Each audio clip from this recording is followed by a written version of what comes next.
You're listening to the Lanterns Radio Network. We are the network dedicated to empowering the individual, illuminating the truth, defending American exceptionalism, and inspiring future generations. Stay connected and get involved at lanterns.buzz for great radio. Get commentary and news of the day. Lanterns.buzz.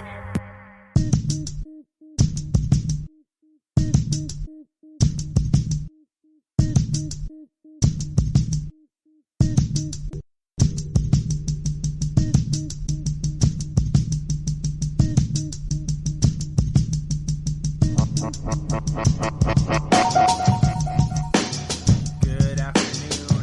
It is Thursday, June 22nd, year of our Lord 2017, and trending top of the list on Twitter is the healthcare bill from the United States Senate. That's right. After all the lock and key, cloak and dagger, it's been revealed, and we're going to give you the rundown.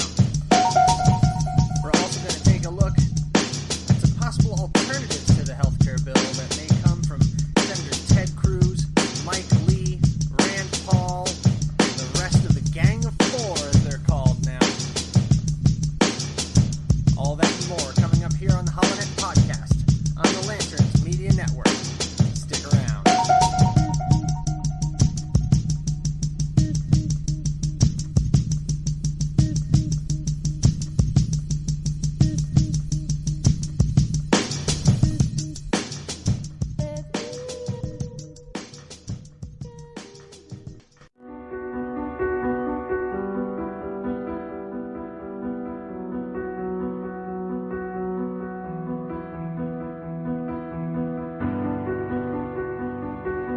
My fellow citizens, recent events have imposed upon the patriotic people of this country a responsibility and a duty greater than that of any since the Civil War.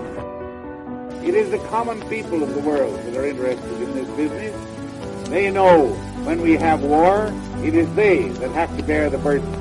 It's their sisters and mothers and daughters that have to wait, trembling, to hear the news. We are called as a people to give testimony in the sight of the world to our faith that the future shall belong to the free. Since this century's beginning, a time of tempest has seemed to come upon the continents of the earth. I would remind you that extremism in the defense of liberty is no vice. And let me remind you also that moderation in the pursuit of justice is no virtue.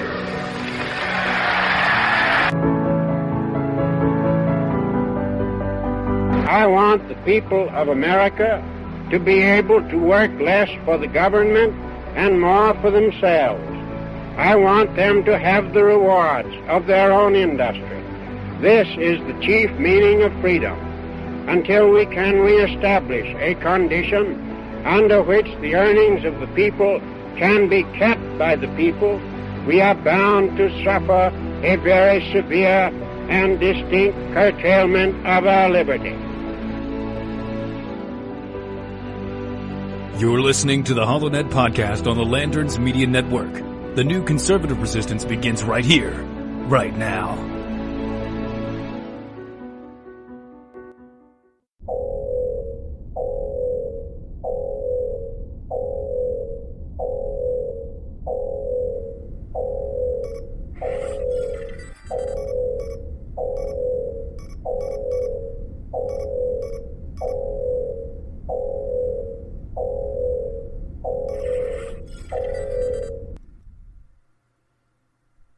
Lanterns authorization code accepted. Logging in. Your access to the Holonet has been approved. Please stand by.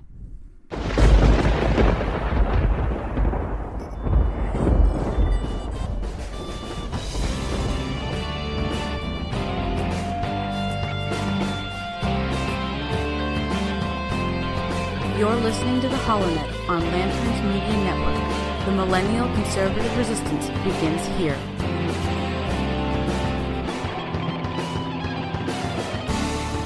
Good afternoon, everybody. I'm Matt Holloway from Phoenix, Arizona. You're listening to the HoloNet Podcast on the Lanterns Media Network. The Millennial Conservative Resistance begins right here, right now, with you. And it's not just the Millennial Conservative Resistance either. If you haven't noticed, I've kind of been changing things around a little bit with our tagline. It's the new Conservative Resistance. Because the other day I was looking at an article pertaining to Democrats in the U.S. Senate, and it noted how identity politics has taken over, and it cost them their 4 special elections.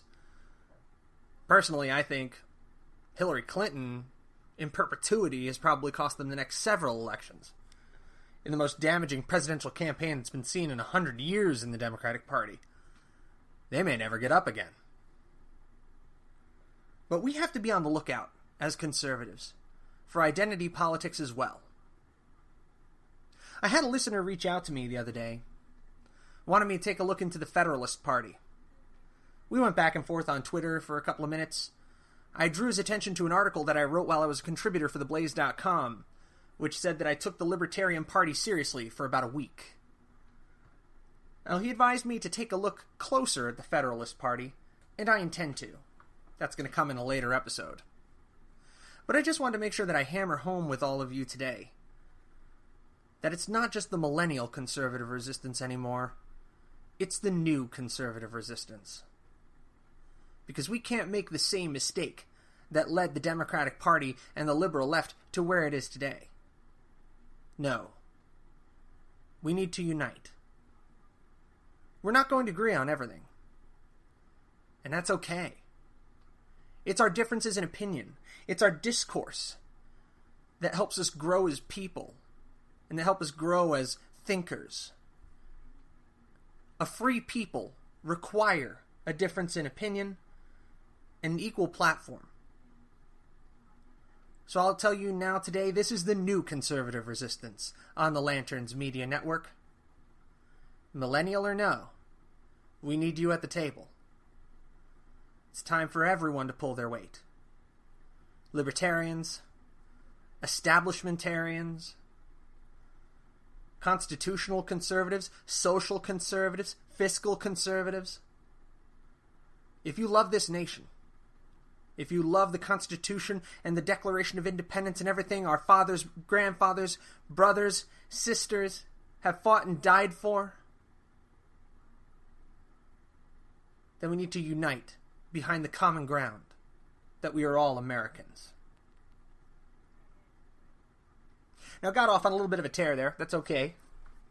That's the nice thing about having my own podcast and having total creative control is I can talk about whatever I want. As long as you guys want to listen to it, it's all good. So I'm going to sit here and sip my coffee. And we're going to roll now to what you came for. Ooh, yeah. The Better Healthcare Act. That's right. It's here at last. After the long, grueling wait of Mitch McConnell crouching down in a closet. Yeah, that engenders just a really negative image. Ugh. Of Mitch McConnell getting together behind closed doors in a dark room. That's bad too. After Mitch McConnell hiding behind the curtain. Man, where am I getting all this stuff? Okay, anyway, Mitch McConnell's been hiding this for weeks and weeks and weeks now. Months. They've been working behind the closed doors on this. The press has had no access to the debates and the internal mechanics that are going on for the Senate health care bill, the answer to the American Health Care Act that was passed by the House, which even President Trump called too mean. Funny enough, after former President Obama called it too mean. I don't care how mean it is. I want it repealed. Repeal and replace. Good Lord. I mean, we're on the right track here with rolling it back, but enough of these half steps and quarter measures. I mean, I've brought this up a couple of times. But every time I do, I always say, we're on the right path to rolling it back. And if it's a gradual rollback, if it has to be a gradual rollback, I'll live with it. That doesn't mean I've got to like it. I digress. There seem to be 4 senators They're calling themselves the Gang of Four. I don't know if they call themselves that actually, or if the press have dubbed them thusly. Personally, I think we have too many gangs of whatever in the Senate. But the Gang of Four, as they're now called, Senators Rand Paul of Kentucky, Senator Ted Cruz of Texas, Senator Mike Lee of Utah, and Senator Ron Johnson of Wisconsin have said they will not vote on the Senate Republican plan in its current form, according to Fox News posted on the news desk at lanterns.buzz. Currently, for a variety of reasons, we are not ready to vote for this bill, but we are open to negotiation and obtaining more information before it is brought to the floor, that they said in a joint statement. There are provisions in this draft that represent an improvement to our current healthcare system, but it does not appear that this draft, as written, will accomplish the most important promise that we made to Americans to repeal Obamacare and lower their healthcare costs. That's right, folks. Everything that this bill does, it doesn't actually lower your premiums. Senator Rand Paul told reporters, "I didn't run on Obamacare light. I think we can do better than this. My hope is not to defeat the bill, but to make the bill better." This was echoed on Twitter, where he added, "Now let the discussions begin. I think it could take longer than a week." Senator Cruz acknowledged that he had not yet, quote, had the opportunity to fully review the bill in its entirety, but said, "There are components that give me encouragement, and there are also components that are cause for deep concern." Mike Lee said, "I've been clear from day one that I want to get to yes." I'm sorry, that was actually Cruz. That I want to get to yes. "Nobody has fought harder against Obamacare in the Senate than I have, but we actually have legislation that fixes the underlying problem." Cruz said the current draft doesn't do nearly enough and it would be a disaster politically, but the key components to get everyone to yes are lowering premiums and giving the states flexibility. So I've been a Ted Cruz supporter for a long time, and I definitely agree with Cruz here, but I want to get back to one on this. I want to get back to an improved free market system. An improved free market system. A lot of people say we want to go back to the way things were in 2007, before President Barack Obama and before Obamacare, and the government decided to seize control of 33% of the United States economy. I think we can do better than that. I think we can update the laws. Completely repeal Obamacare, every last stitch, jot, and tittle. But we need to get to a place where health insurance can be sold across state lines and can be competitive nationwide. Where if I don't like the plans that are offered in Arizona, I don't have to buy a plan that's offered in Arizona. I can buy a plan that's offered in New York, or a plan that's offered in Texas, or a plan that's offered, God help me, in Washington or in California. Where I can buy the healthcare plan that suits me and my family best. Sorry for those of you who are grammatically inclined. My family and I. But that's not what's going to come out of the Senate this week. What's going to come out of the Senate this week is a yet further watered down version of what is already Obamacare Light. Instead of Obamacare Light, it's going to be new and improved diet caffeine-free Obamacare. Same taste, but with half the political guilt. But at the end of the day, we all know it's saccharine, it's sweet, sickly sweet, and it's fake. No amount of stevia, no amount of any other branded sugar substitute is going to make this even easier to swallow. No, even a spoonful of sugar won't help this medicine go down. So we're going to take a quick break, and then we're going to take a quick look at a story from The Blaze that gives a step-by-step breakdown of the most critical components of the new Better Healthcare Act. Yes, that's actually what they called it. The Better Healthcare Act that has come out of the Senate today. If you want to listen online, make sure you check us out at holonet.lanterns.buzz. You also get us on our website at theholonet.com. Follow us on Facebook at facebook.com/holonet. And tweet at Matt D. Holloway or at The Holonet. You're listening to the Holonet podcast on the Lanterns Media Network. We'll be right back.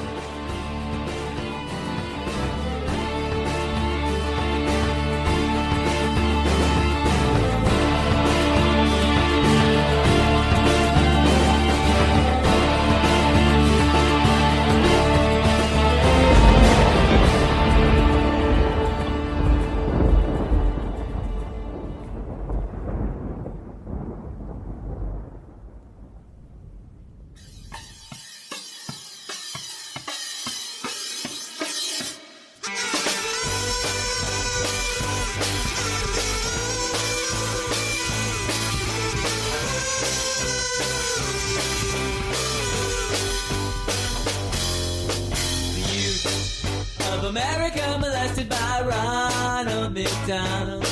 It's true. Has it happened to you? 'Cause it starts with a dime and it ends with a dollar. Makes me wanna get up and to holler. Hey, what has it happened to you? 'Cause it's happening all around and no one's making a sound about it. We gotta take back America. 1, 2, 3.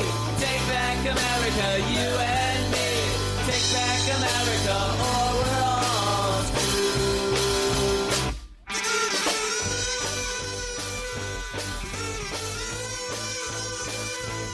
Here at the New Conservative Resistance, we understand if you don't get enough of the HoloNet. So, we've made it easy for you. To find the latest on Matt Holloway, whether it be blogs or radio podcasts, go to theholonet.com or holonet.lanterns.buzz.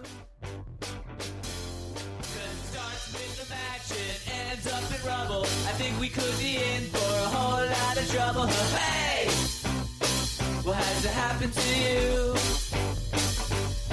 Because it's happening all around, and no one's making a sound. No one's making a sound. No one's making a sound.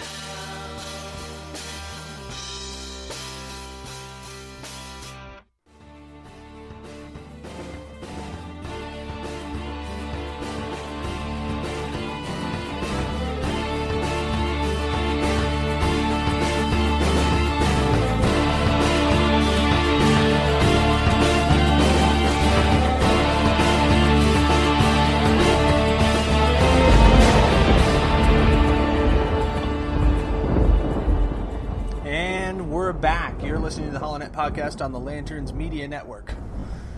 Now I want to take you very quickly to a story on theblaze.com. You might notice that The Blaze is a very familiar source to me. I guess it comes from having been a contributor for them for about 6 months back there in 2016, and it was a really cool time because I actually got to cover one of the most exciting elections I've ever seen in my life, and I actually got to cover the Trump rally that took place here in Phoenix, and that was a great time. But really helped me learn a lot and really kind of paved the way for my work here with Lanterns.buzz, so I definitely have a lot of love for that outlet. So if you ever feel that I'm leaning on them too hard or that I'm turning to them too much, let me know. But it comes from the fact that I know a lot of people within the organization, and I know they have integrity, and I know that philosophically they stand for many of the same things that the HoloNet stands for and that Lanterns.buzz stands for as well. So I just wanted to kind of give a little background there in case you noticed that I go to them a lot for my news. But let's go real quick to an article now on theblaze.com by Sarah Gonzalez. It was only posted about 4 hours ago, and this gives a really clean breakdown. Here's what you need to know about the Senate GOP healthcare bill. Now, I'm not going to blow the whole thing because you should really go read it because Sarah lays it out great. But here are the key points of the 200-page document. If you want to read it in full, I have a link to it. CNN actually provides the full text of the bill. It is dry if you ever actually try to read through this thing. God help you. But first things first, this new act keeps the Obamacare premium subsidies in place, but it changes the eligibility criteria. So what that means in English is under Obamacare, it allows people who earn up to 400% of the poverty level to gain access to the Obamacare premium subsidies. This Senate bill changes it to 350%. So basically, this prevents middle-class earners from receiving a subsidy. So this seems to be kind of sending a bit of a mixed message that we're not going to really make anybody happy here because we're not going to roll it back in full like we're supposed to and like we ran on, but instead we're going to give the working man the shaft by saying, you know, here's what we're going to do. We're going to roll it back just for you. So basically, the people that make between 350 and 400% who previously had access to Obamacare premium subsidies now will no longer. So it's very selective in who it appears to impact. My thinking on this is that if you're going to get rid of it, get rid of it. You're not just going to single out the people who are working the hardest and doing the worst economically while still working.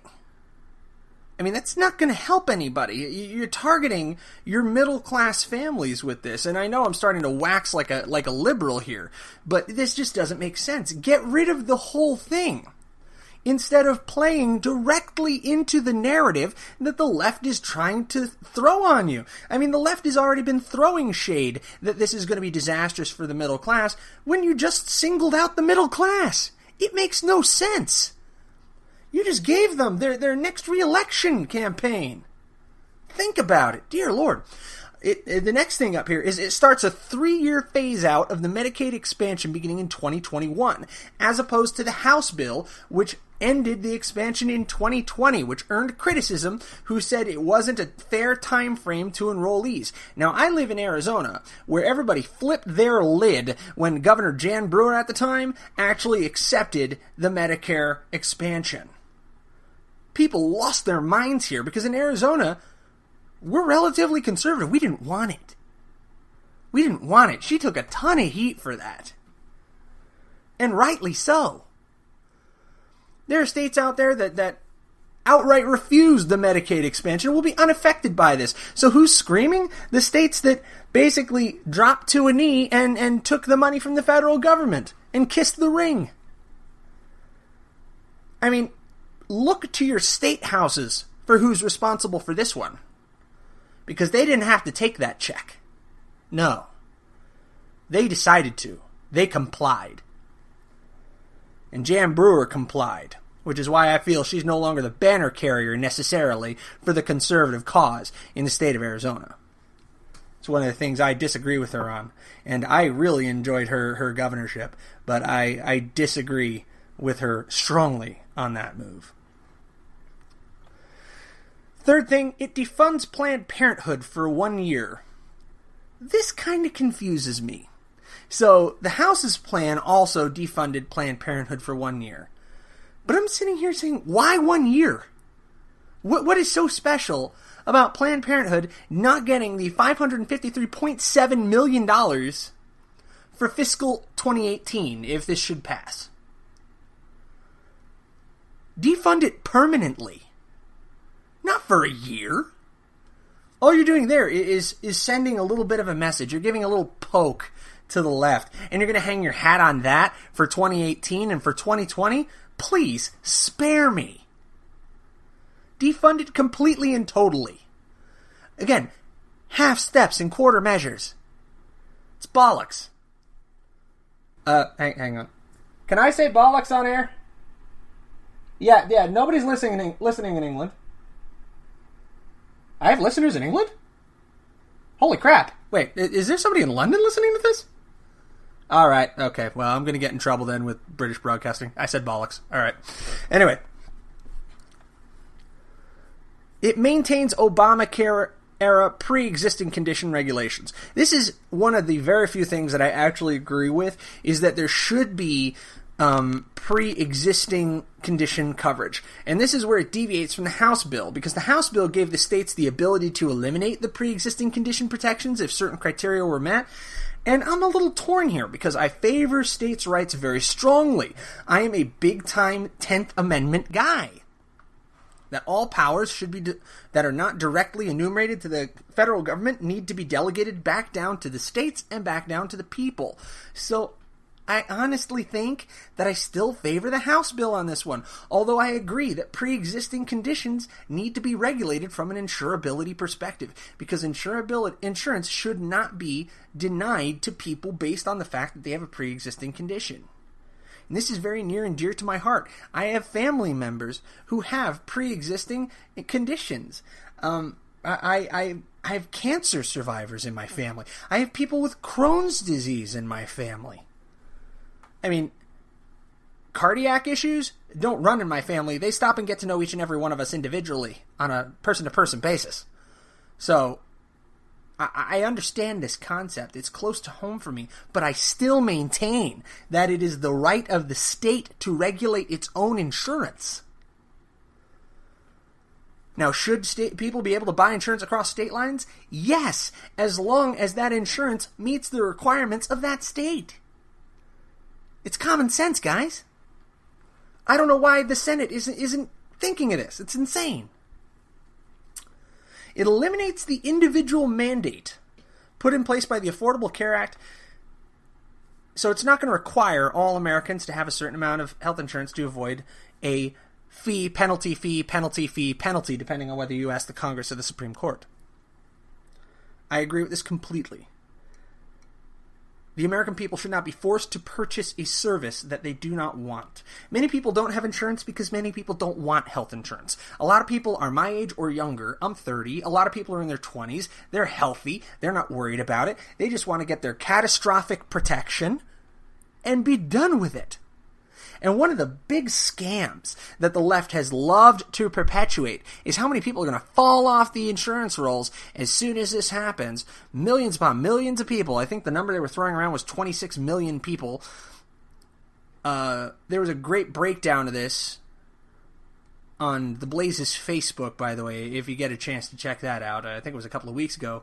But that number is inflated by the fact that people will ditch what is considered full coverage in favor of catastrophic-only coverage, which is not considered to be coverage in that metric. So if you have health insurance, but it only covers catastrophic ailments and accidents, they don't count you as being insured. Are you kidding me? That's like if the states didn't count liability only as car insurance, half of us wouldn't be driving. The only reason I got full coverage is because I totaled my first car, and I live in Arizona where you go through a windshield about every 3 months. Think about that, just to put that in perspective.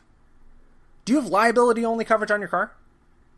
If you got an older car, you probably do, because it doesn't make sense to carry full coverage when the blue book value, or gray book value in some cases, is like $800 if the dealer's drunk. Meanwhile, if I've got a brand new $20,000 car in the driveway and I'm making payments on it, yeah, I'm going to get full coverage. Why? Because the bank makes me carry full coverage in order to carry the note. That's the way it needs to be with health insurance, where I have the option to go catastrophic only if I'm a healthy guy and I keep in great shape, which is kind of funny. I'm definitely not in great shape. What do you want? I'm a writer and a podcaster. There's not a lot of physical activity involved there. And in my off time, I'm a gamer. So figure that one out. So at the end of the day, eliminating the individual mandate is a plus. But it's just not enough. Now, this act from the Senate also repeals almost all of the Obamacare taxes. The only tax that is kept from the numerous taxes implemented under Obamacare is the infamous Cadillac tax, which requires employers who purchase high-cost benefits for their employees to pay an excise tax.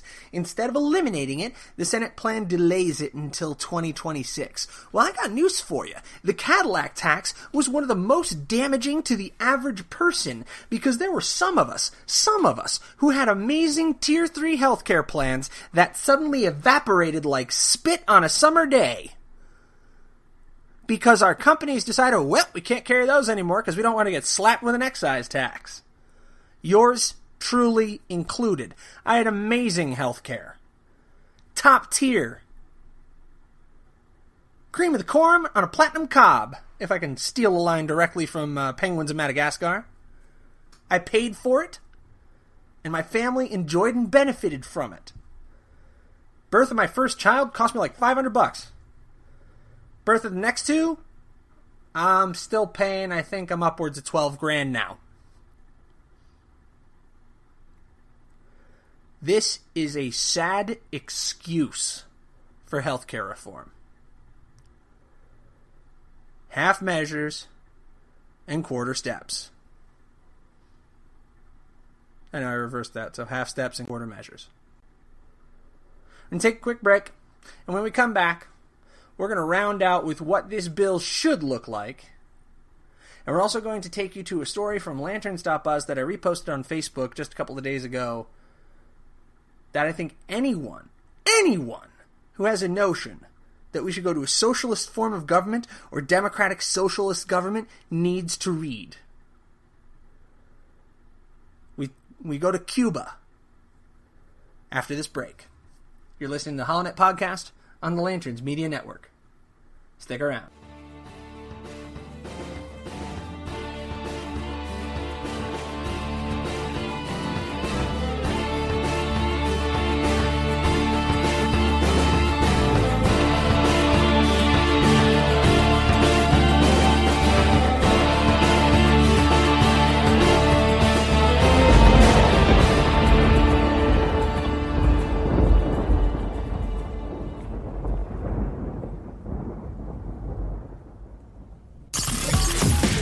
You're listening to the Lanterns Radio Network. We are the network dedicated to empowering the individual, illuminating the truth, defending American exceptionalism, and inspiring future generations. Stay connected and get involved at lanterns.buzz for great radio. Get commentary and news of the day. Lanterns.buzz. Hey everyone, this is Matt Holloway, and I hope you're enjoying our podcast so far. It's been exciting putting this together for you, and I'm looking forward to many more to come. I did want to let you know that in setting up the HoloNet and getting everything launched here, we've gone ahead and set up a page on Patreon.com. Now, if you haven't heard of Patreon, Patreon is a website that's similar to other crowdfunding sources that allows you to support on a month-to-month basis those sources, those artists, and those groups that you really care about and that you're passionate about. And I hope that we can ignite passion in a lot of people to become more involved in the political process, and also to become involved in the conversation and to keep that political dialogue alive. So I'd like to humbly ask you today to consider becoming a patron of the HoloNet on Patreon.com, and you can access that at Patreon.com/theHoloNet. We have various levels of patronage. You can become a patron for as little as $1 a month, which unlocks exclusive content for the Patreon community, such as a feed of patron-only content. Then you have a $5 option, which gives you behind-the-scenes access to blog about the different inspirations that we have. It'll give you access to patrons-only polling.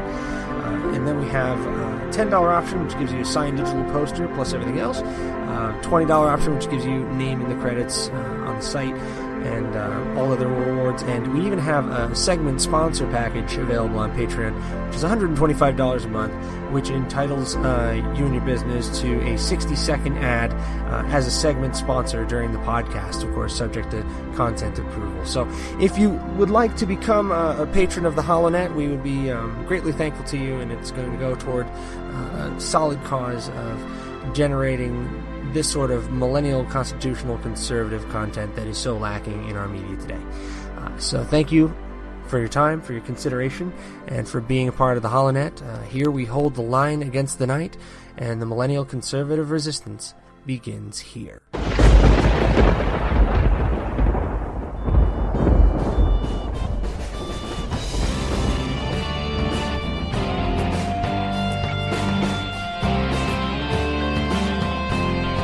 You're listening to the HoloNet on Lanterns Media Network.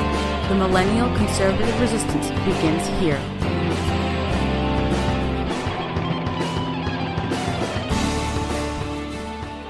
And we're back. You're listening to the HoloNet on Lanterns Media Network, just in case you need to be told a third time. Thank you for hanging with me. We're just a little over halfway through the podcast here, and I wanted to kind of change course a little bit because we talked quite a bit about the Affordable Care Act and the new act that's been put forth by the Senate that I think doesn't go nearly far enough to actually repealing and replacing Obamacare with something that is driven by the free market and that restores freedom of choice and really adult decision-making to the American people that would bring control of our own health care and over a third of the economy back to the American people. And I have to say, I proudly stand with Ted Cruz, Rand Paul, Mike Lee, and Senator from Wisconsin, who I do apologize, I am less than familiar with. Let me go ahead and pull up his name. Ron Johnson from Wisconsin. He's got to be new. I'm going to check on him. But I proudly stand side by side with them in saying that this bill doesn't go far enough. I hope it comes to a yes. I really do. I hope this thing comes to a solid yes and the Senate gets there, but the Senate gets there with the changes that need to be made to this bill in order to make it a true repeal of Obamacare and a replacement of it with something that is fair and right for the American people. But now, I want to kind of do an abrupt about face. Now, we've spoken about socialized medicine in the United States for the first half of the podcast. Now I want to talk to you about a socialized state, which is another step closer. With every inch of Obamacare, it's another step closer. This was posted by Henry Patino, or Patino. Sorry, I don't know Henry personally, but a colleague at Lanterns.buzz, and this was posted on Lanterns.buzz on 6/17, so only a couple of short days ago. And it's entitled, "For the first time in over half a century, I have hope that Cuba will be free." And I want you to hop on Lanterns.buzz and read this article, but I want to read you a brief excerpt. A few minutes before the militiamen arrived, he, meaning his father, had warned my mother of the events that would shortly unfold. She was now crying uncontrollably by his side as they handcuffed him and took him away. I did not quite understand what was going on at the time, but I knew instinctively that my paradise had ended. My father had been a gun runner for the underground resistance against Castro's communist dictatorship before the ill-fated Bay of Pigs invasion. One of the members of his underground group had been arrested and had ratted out the rest. Dad had been singled out as one of their leaders. I watched in horror as the militiamen ransacked our house looking for evidence until they finally drove off with Dad in the back seat of the Jeep. As the dust of the tires from the speeding Jeep kicked up in a cloud, Dad turned his head and looked back at us for one last glance before disappearing around the corner. I did not know what fate awaited him, but I later found out what happened to him on that fateful day.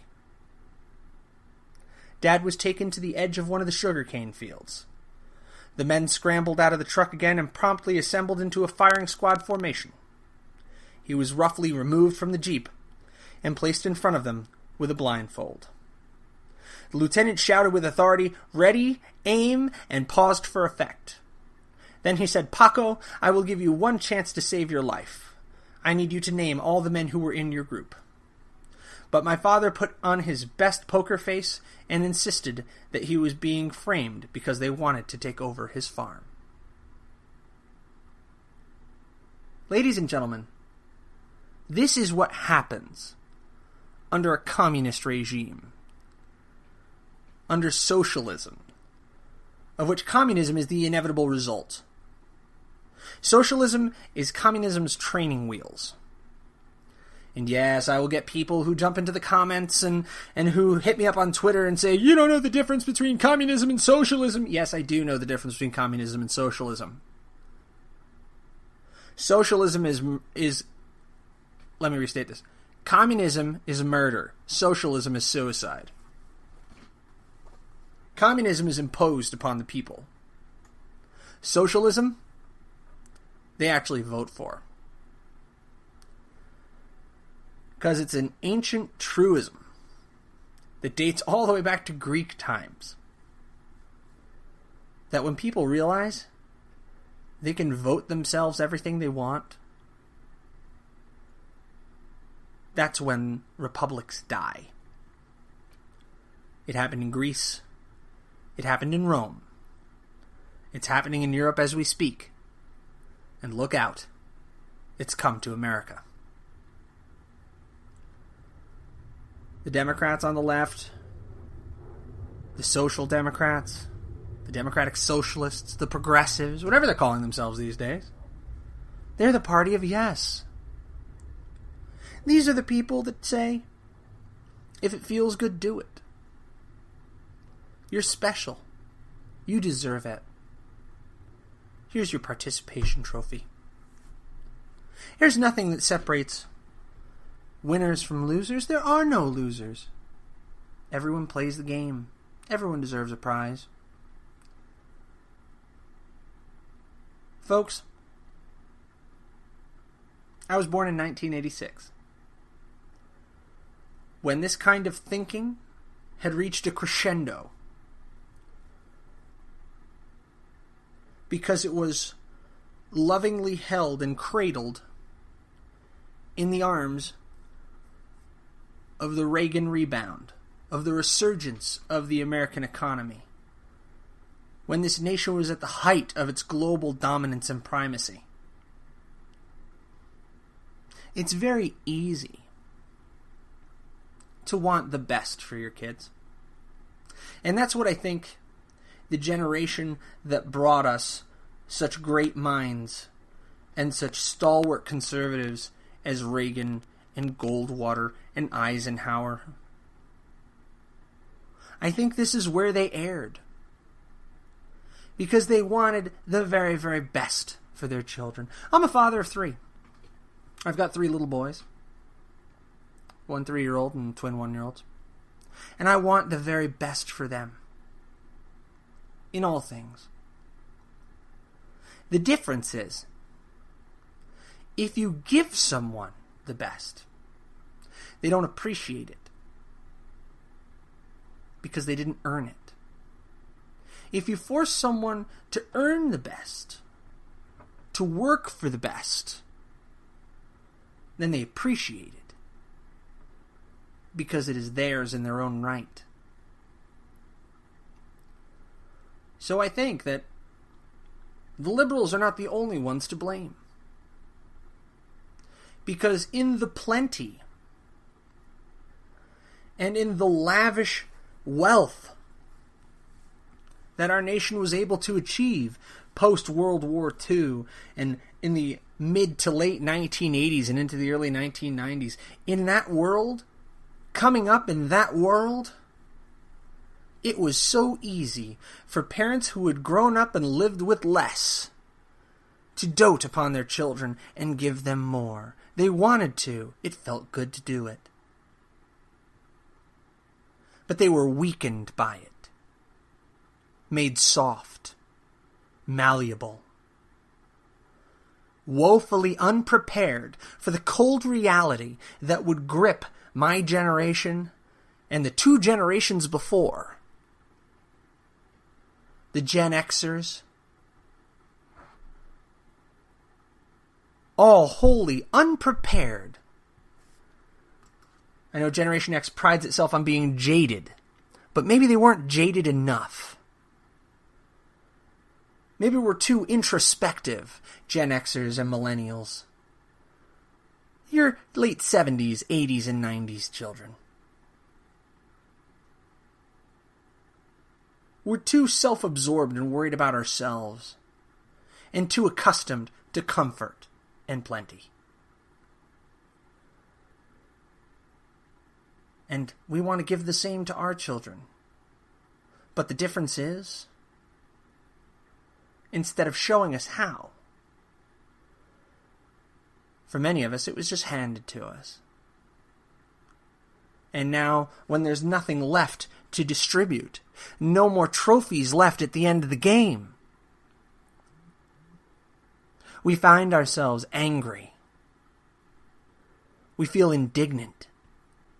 Denied what's rightfully ours. What we've been told our whole lives is for us. That corner office is for you. That 3-story McMansion. That $30,000 car. That when we pop straight out of college with our 6-figure overloaded debt, that we're going to get an equivalently 6-figure job. But no, we are vastly unprepared for it. Because we didn't see this growing up. We expect someone to give it to us, and we look to the government the same way we look to our parents as children. And when you start to treat government like a parent, government like a mother and a father, who you expect to provide for you, for your every need, whim, and joy, the government that is strong enough to give you everything you want is also strong enough to take everything you have. just like the government of the Castros took away Henry's father at the sugar plantation all those years ago. We're going to take a quick break, and when we come back, we're going to wrap things up, hopefully on a little bit of a brighter note, and we're going to discuss what the lead-up is into next week. Will we see the healthcare bill that we're all hoping for? Or will we see diet, caffeine-free Obamacare Light? I'm Matt Holloway. You're listening to the HoloNet Podcast on the Lanterns Media Network.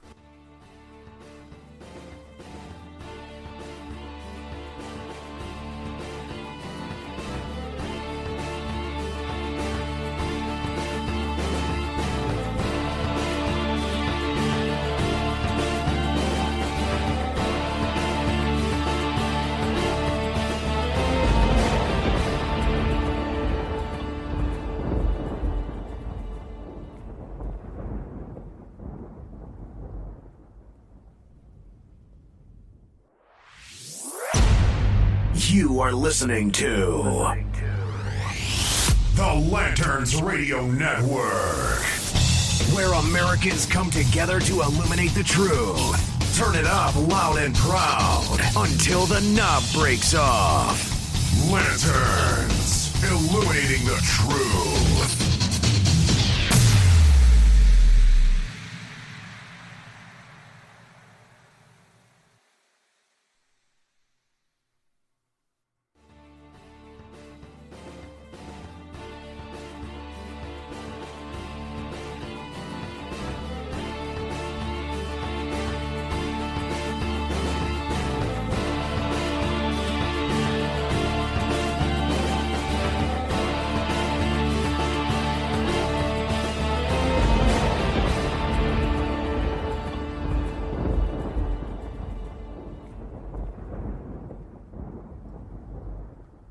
Welcome back. Thanks for sticking in with the HoloNet Podcast on the Lanterns Media Network. Sticking in, wow, that sounds bad. More like hanging in with the HoloNet Podcast on the Lanterns Media Network. I don't know what's wrong with me today.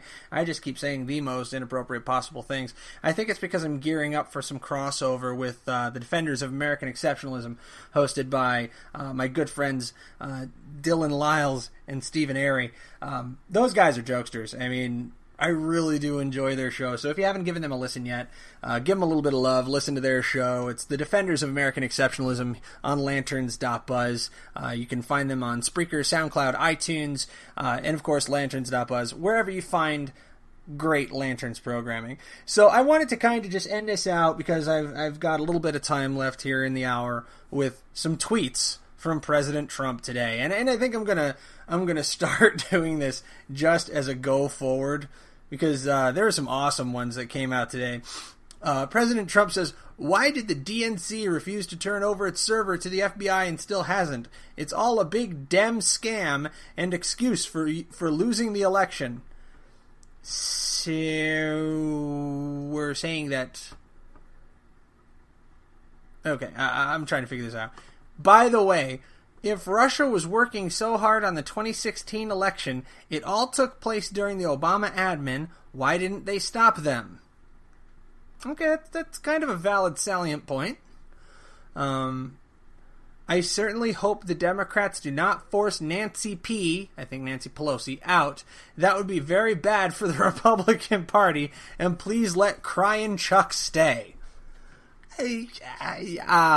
I really can't agree with the president on this one. I will say that while I will miss having the fantastic podcast and article fodder that is Nancy Pelosi, I would do nothing but stand up and applaud at her withdrawal from the life of public service and politics. There are a few things that would make me happier than hearing that Nancy Pelosi has retired from the world of politics. So I have to completely disagree with good old 45 on this one. President Trump, you got that one wrong. Please encourage her to leave. Show her the door, help her pack, get her out of Congress. It is time for Nancy Pelosi to say that long goodnight. Goodness me. And Chuck Schumer? Who in their right mind wants the frightening version of Chuck E. Cheese, Crying Chuck, as the president calls him, to stay in office? Are you serious? Really? I mean, he's not exactly an inspiration to anybody, but still. It's like right up there with Al Franken. There's somebody else who needs to locate their senatorial retirement package and cash that bad boy in. Senator Al Franken. So yeah, if I found out tomorrow that Franken quit, Pelosi quit, and Schumer quit, I'm throwing a party. So, yeah, there's that. But that about brings things to a close for this production of the HoloNet podcast here on the Lanterns Media Network. Thank you for joining. I'm glad that I was able to have this little sit down and chat with you. Today's big takeaways. We don't want Obamacare. We don't want Obamacare Light. We certainly don't want half steps and quarter measures. We want real reform. And you can make a healthcare law. There are a lot of incredible ways that we can reform healthcare. But we must do it in a way that empowers the American people to take control of their own lives. That enables people to buy and sell insurance plans across state lines. That enables people to purchase catastrophic-only coverage if that's what they want, or to purchase their Cadillac healthcare plan, the very best that money can buy, and not be penalized for it. That allows corporations to offer the most attractive packages to their employees as a draw to gain the better talent and the people who have the long game in mind. That's what it used to be. It used to be companies invested in the best healthcare plan they could buy because it was viewed as a form of compensation. It wasn't viewed as a right.